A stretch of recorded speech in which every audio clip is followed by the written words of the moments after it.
नमस्कार दोस्तों, हमारे YouTube channel the exam winner में आपका स्वागत है। वीडियो को लाइक शेयर कर दीजिएगा।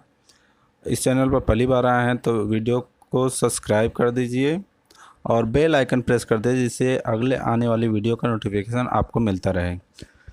तो दोस्तों, आज हम देखेंगे आनुवांशिक एवं पर्यावरण के प्रभाव, बाल विकास पर इसका क्या प्रभाव पड़ता है। इससे महत्वपूर्ण क्वेश्चन जो बनते हैं, बहुत ही इम्पोर्टेंट क्वेश्चन जो हैं, जो आपके एग्ज़ाम के लिए बहुत ही इम्पोर्टेंट है, वो है। चलिए इसको देखते हैं और इसको देखते हैं कितना आप कर पाते हैं। पहला है आनुवांशिक गुणों का स्थानांतरण एक पीढ़ी से दूसरी पीढ़ी में होता है। इसका ऑप्शन दिया हुआ है सिर्फ माता से, 2 नंबर से पिता से, तीसरा माता एवं पिता दोनों से, चौथा नंबर माता पिता एवं उनके पूर्वजों से। तो दोस्तों बताइए, इसमें आप कौन सा ऑप्शन लगा रहे हैं।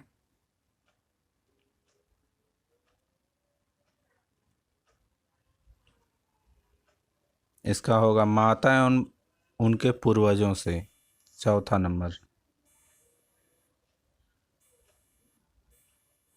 अगला है शारीरिक एवं मानसिक विशेषताओं का माता पिता से संतानों में हस्तांतरण आनुवंशिकता कहलाता है। आनुवंशिकता के संदर्भ में निम्न कथन किस विचारक का है। पहला है H.A. पेटरसन, दूसरा अब्राहम मास्लो, तीसरा जेम्स ड्रेवर, चौथा वुडवर्थ। इसका आंसर हो जाएगा तीसरा, जेम्स ड्रेवर। अगला हम देखेंगे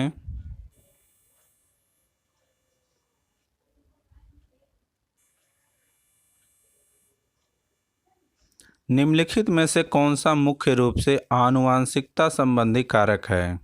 पहला आँखों का रंग, दूसरा सामाजिक गतिविधियों में भागीदारिता, तीसरा समकक्ष व्यक्तियों के समूह के प्रति अभिवृत्ति, चौथा चिंतन पैटर्न। इसका पहला आँखों का रंग। आगे देखते हैं हम लोग अगला प्रश्न क्या है। माता पिता से संतानों को प्राप्त होने वाले गुणों को कहते हैं।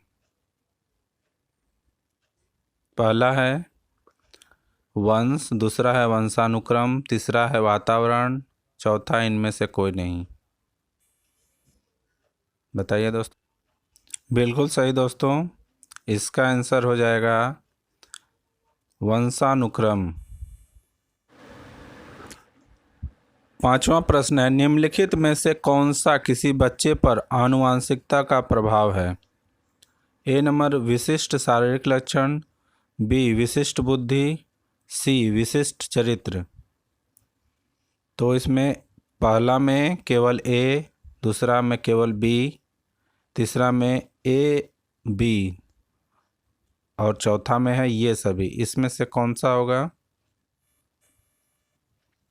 उत्तर होगा ये सभी, विशिष्ट शारीरिक लक्षण, विशिष्ट बुद्धि, विशिष्ट चरित्र। अगला देखते हैं आनुवंशिकता तथा वातावरण परस्पर है। ऑप्शन में है ए निर्भर, बी पूरक, सी सहयोगी। तो पहला नंबर में केवल ए है, दूसरा नंबर में बी है, तीसरा नंबर में सी है और चौथा नंबर में ये सभी। तो इसका आंसर होगा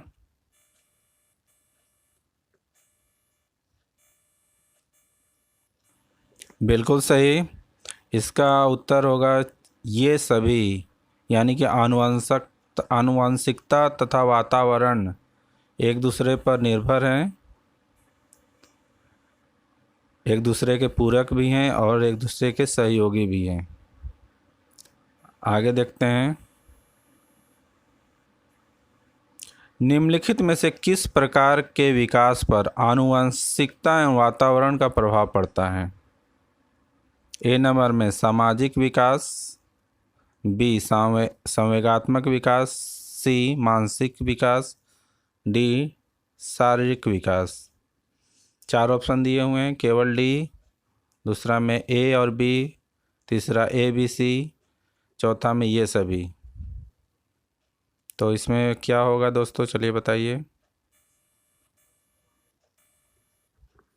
ये सभी, चौथा नंबर में जो दिया हुआ है ये सभी। अगला देखते हैं,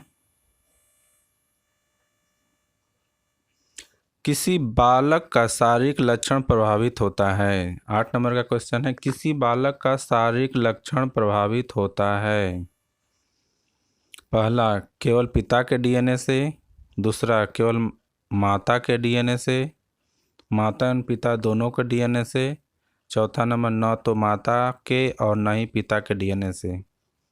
तो इसका आंसर होगा 3 नंबर, माता एवं पिता के दोनों के डीएनए से। अगला देखते हैं, 9 नंबर में है, बालक के संपूर्ण व्यवहार की सृष्टि ब्लैंक और ब्लैंक की अंतःक्रिया द्वारा होती है। पहला ऑप्शन है माता पिता के व्यवहार, दूसरा ऑप्शन है उसके मित्रों और भाई बहनों के व्यवहार, उसके शिक्षकों अभिभावकों के द्वारा, चौथा में आनुवंशिकता। इसका होगा चौथा नंबर, आनुवंशिकता एवं वातावरण। बालक के संपूर्ण व्यवहार की सृष्टि आनुवंशिकता और वातावरण की अंतःक्रिया द्वारा होती है। अगला देखेंगे, बालक को जो मूल प्रवृत्तियां ब्लैंक से प्राप्त होती है उनका विश्वास ब्लैंक में होता है। पहला ऑप्शन है वातावरण कॉमा वंशानुक्रम, दूसरा है वंशानुक्रम कॉमा वातावरण, तीसरा परिवार कॉमा विद्यालय, चौथा में है समाज कॉमा परिवार। बिल्कुल सही दोस्तों, इसका भी होगा दूसरा नंबर, वंशानुक्रम वातावरण। बालक को जो मूल प्रवृत्तियां वंशानुक्रम से प्राप्त होती हैं उनका विकास वातावरण में होता है। अगला देखेंगे, 11 नंबर प्रश्न। क्वेश्चन नंबर 11 में कहता है, बालक के सम्यक विकास के लिए निम्नलिखित में से किनका संयोग सर्वाधिक अनिवार्य है। तो इसमें से 2 नंबर, उसके वंशानुक्रम और वातावरण। बालक के सम्यक विकास के लिए निम्नलिखित में से उसके वंशानुक्रम और वातावरण में संयोग सर्वाधिक अनिवार्य है। अगला देखेंगे, प्रश्न 12, वातावरण वह बाहरी शक्ति है जो हमें प्रभावित करती है, किसने कहा था।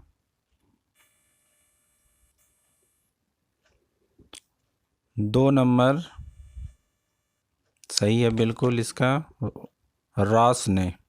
वातावरण वह बाहरी शक्ति है जो हमें प्रभावित करती है, रॉस ने कहा था। अगला है क्वेश्चन नंबर 13, बच्चे उसी वातावरण में सीख सकते हैं जहां, पहला ऑप्शन उनके अनुभवों एवं भावनाओं को उचित स्थान मिले, दूसरा उन्हें खेलने का मौका मिले, उन्हें मित्र बनाने का मौका मिले, चौथा कड़ा अनुशासन हो।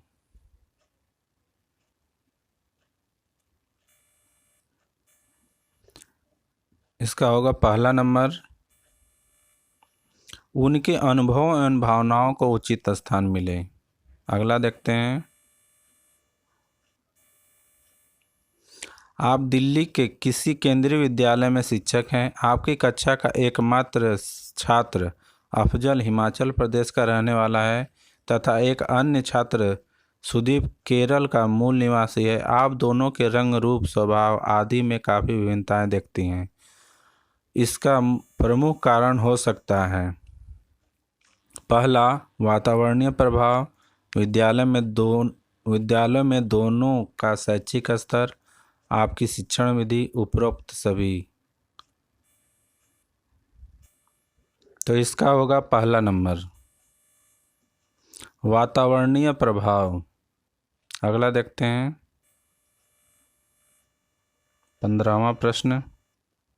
बच्चे की आनुवंशिकता द्वारा निर्धारित सीमाओं के भीतर सर्वोत्तम प्रभावित विकास के लिए एक शिक्षक को क्या करना चाहिए? पहला, उसे बालक के परिवेश में सुधार करना चाहिए। दूसरा, उसे बालक अधिक से अधिक पुस्तक पढ़ने के लिए सलाह देनी चाहिए। उसे खेल कूद में अधिक से अधिक भाग लेने की सलाह देनी चाहिए। उसके विकास के लिए प्रेरित करना चाहिए। इसमें पहला ऑप्शन सही होगा, उसे बालक के परिवेश में सुधार करना चाहिए। अगला देखते हैं।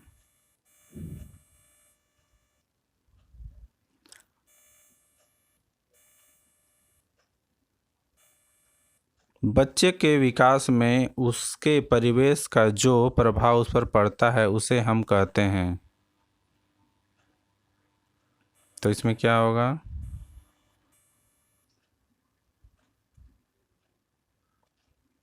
इसमें पहला सही होगा, पालन पोषण। बच्चे के विकास में उसके परिवेश का जो प्रभाव पड़ता है उसे हम पालन पोषण कहते हैं। आगे है 17वां क्वेश्चन नंबर। परिवेश के प्रभाव मानव के ब्लैंक और ब्लैंक दोनों चरणों में बहुत ही महत्वपूर्ण है। ऑप्शन में है सामाजिक और आर्थिक। दूसरा ऑप्शन है समाज, विद्यालय में शिक्षा। तीसरा ऑप्शन प्रसव पूर्व, प्रसव के उपरांत। चौथा परिवार, विद्यालय में विकास। तो इसका होगा तीसरा नंबर, प्रसव पूर्व, प्रसव के उपरांत। परिवेश के प्रभाव मानव के प्रसव पूर्व और प्रसव के उपरांत दोनों चरणों में बहुत ही महत्वपूर्ण है। आगे देखते हैं 18 नंबर क्वेश्चन नंबर है। प्रत्येक छात्र स्वयं में विभिन्न है। इस तथ्य का प्रमुख कारण क्या है? भौतिक कारण, सामाजिक वातावरण, वंशानुक्रम। इसमें ऑप्शन दिए हुए हैं, इसमें से कौन सा ऑप्शन होगा? इसमें ऑप्शन होगा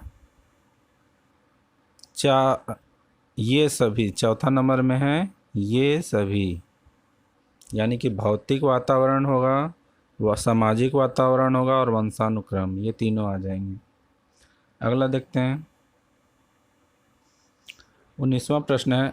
आपकी कक्षा का एक छात्र कक्षा में रोज अनुशासनहीनता करता है। आप इस समस्या के समाधान हेतु निम्न में से क्या उपाय अपनाएंगे? पहला है, उसके वंशानुक्रम तथा वातावरण का पता लगाकर उसकी सही दिशा में मार्गदर्शन करेंगे। दूसरा, छात्र के रोज पीटेंगे जब तक कि वह कक्षा में अनुशासनहीनता करना नहीं छोड़ देता है। तीसरा, स्कूल से उसका नाम काटने के लिए प्रधानाचार्य से कहेंगे। चौथा, उसके इलाज के लिए किसी अच्छे मनोचिकित्सक के पास लेकर जाएंगे। इसमें कौन सा होगा?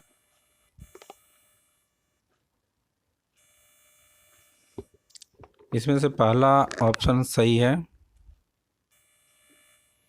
उसके वंशानुक्रम तथा वातावरण का पता लगाकर उसकी सही दिशा में मार्गदर्शन करेंगे। आगे देखते हैं क्वेश्चन नंबर 20। बालक क्या है? उसकी क्षमता क्या है? उसका पर्याप्त विकास क्यों नहीं हो रहा है? आदि प्रश्नों के उत्तरदायी तत्व हैं वंशानुक्रम, वातावरण। इसको अलग अलग ऑप्शन में दिया है। पहला नंबर में केवल ए, दूसरा ए बी, तीसरा केवल बी, चौथा में न तो ए और न ही बी। तो इसका आंसर हो जाएगा ऑप्शन नंबर 2, ए और बी दोनों, यानी कि वंशानुक्रम और वातावरण। अगला देखते हैं। क्वेश्चन नंबर 21 कहता है, आज बाल अपराध की घटनाएं बढ़ती जा रही हैं, जिसके कारण शिक्षण प्रणाली में जटिलताएं आ रही हैं। आपके अनुसार इसका प्रमुख कारण क्या है? ए नंबर दूषित वंशानुक्रम, दूषित सामाजिक वातावरण, दूषित परिवेश। ऑप्शन में दिया ए, केवल बी, केवल सी, ये सभी। तो इसका आंसर हो जाएगा ये सभी, ऑप्शन 4, जिसमें दूषित वंशानुक्रम, दूषित सामाजिक वातावरण, दूषित परिवेश। अगला है क्वेश्चन नंबर 22, विकास की वर्तमान विचारधारा में निम्नलिखित में से किसका महत्व है? पहला ऑप्शन केवल प्रकृति, दूसरा केवल पोषण, तीसरा प्रकृति और पालन पोषण दोनों का, उपरोक्त में से कोई नहीं। चलिए दोस्तों बताइए, इसका सही उत्तर होगा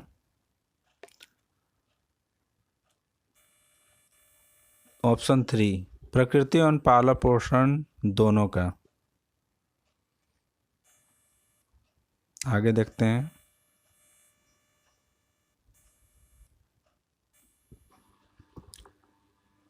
प्रश्न संख्या 23, मानव व्यक्तित्व परिणाम है, यह सीटेट जनवरी 2012 में पूछा गया है।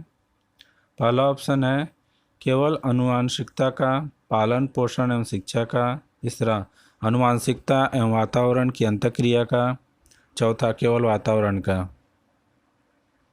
बिल्कुल सही, इसका आंसर होगा ऑप्शन 3, अनुवांशिकता और वातावरण की अंतःक्रिया का। अगला देखते हैं। एक जुड़वा भाइयों में से एक को सामाजिक एवं आर्थिक रूप से धनाढ्य परिवार द्वारा गोद लिया जाता है और दूसरे को एक निर्धन परिवार द्वारा। 1 वर्ष के बाद उनके बुद्धि लब्धांक के बारे में निम्नलिखित में से क्या अवलोकित होने की सर्वाधिक संभावना है? सीटेट 2012 में पूछा गया है।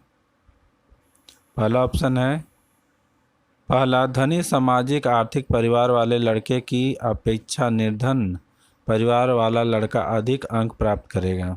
दूसरा, सामाजिक आर्थिक स्तर बुद्धि लब्धांक को प्रभावित नहीं करता।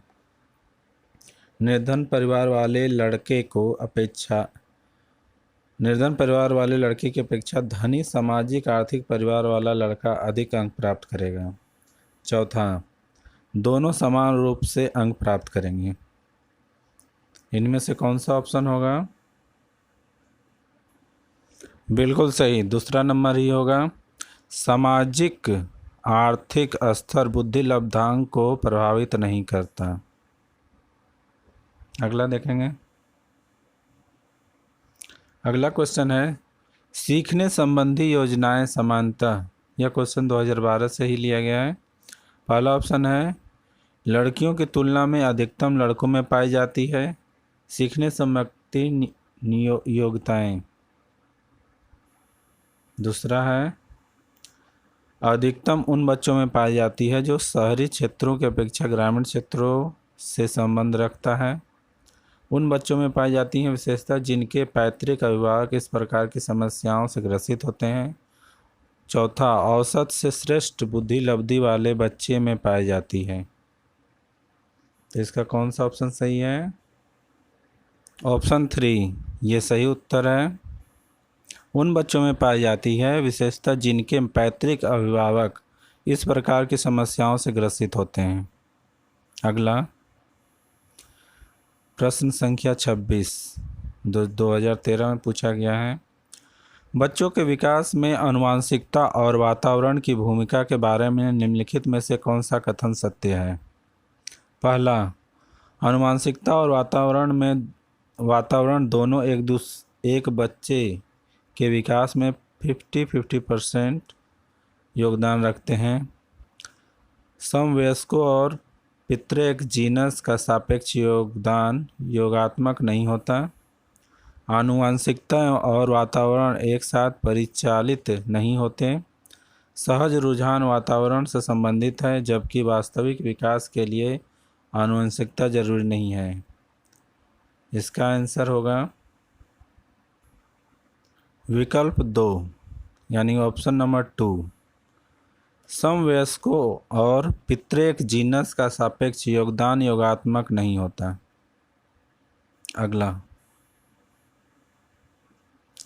अगला प्रश्न है 27 नंबर। निम्नलिखित में से कौन सा कथन सत्य है? ये 2014 में पूछा गया है। पहला ऑप्शन है, कौन कथन सत्य है? पहला ऑप्शन, आनुवंशिक बनावट व्यक्ति की परिवेश की गुणवत्ता के प्रति प्रत्युत्तरात्मकता को प्रभावित करती है। दूसरा, गोद लिए गए बच्चों का वही बुद्धि लब्धांक IQ होता है जो गोद लिए गए उनके सगे भाई बहनों का होता है। तीसरा, अनुभव मस्तिष्क के विकास को प्रभावित नहीं करता। चौथा, विद्यालयीकरण का बुद्धि पर कोई प्रभाव नहीं पड़ता। इसका आंसर होगा ऑप्शन फर्स्ट, पहला ऑप्शन सही होगा। इसमें कौन कथन सत्य पूछ रहा है?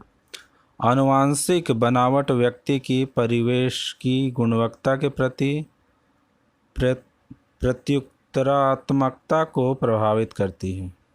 अगला देखेंगे, प्रश्न नंबर 28। प्रकृति पोषण विवाद निम्नलिखित में से किससे संबंधित है? पहला, आनुवांशिकी एवं वातावरण, व्यवहार एवं वातावरण, वातावरण एवं जीव विज्ञान, वातावरण एवं पालन पोषण। तो इसका होगा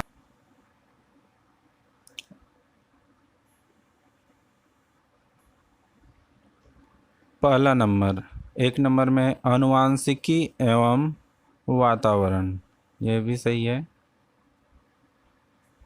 आगे देखते हैं, 29वां क्वेश्चन नंबर है, प्रकृति पोषण विवाद में प्रकृति से क्या अभिप्राय है? ये 2016 में पूछा गया है। पहला ऑप्शन है, जैविकीय विशेषताएं या वंशानुक्रम सूचनाएं। प्रकृति पोषण विवाद में प्रकृति से क्या अभिप्राय है? इसका आंसर होगा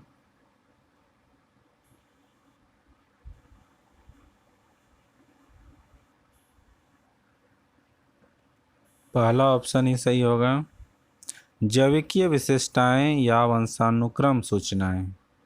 अगला देखते हैं, एक 6 वर्ष की लड़की खेलकूद में असाधारण योग्यता प्रदर्शित करती है। उसके माता पिता दोनों ही खिलाड़ी हैं। उसे नृत्य प्रशिक्षण प्राप्त करने भेजते हैं और सप्ताहांत में उसे प्रशिक्षण देते हैं। बहुत संभव है कि उसकी क्षमताएं निम्नलिखित दोनों के बीच परस्पर प्रतिक्रियाएं का परिणाम होगी। सीटेट 2016 का है।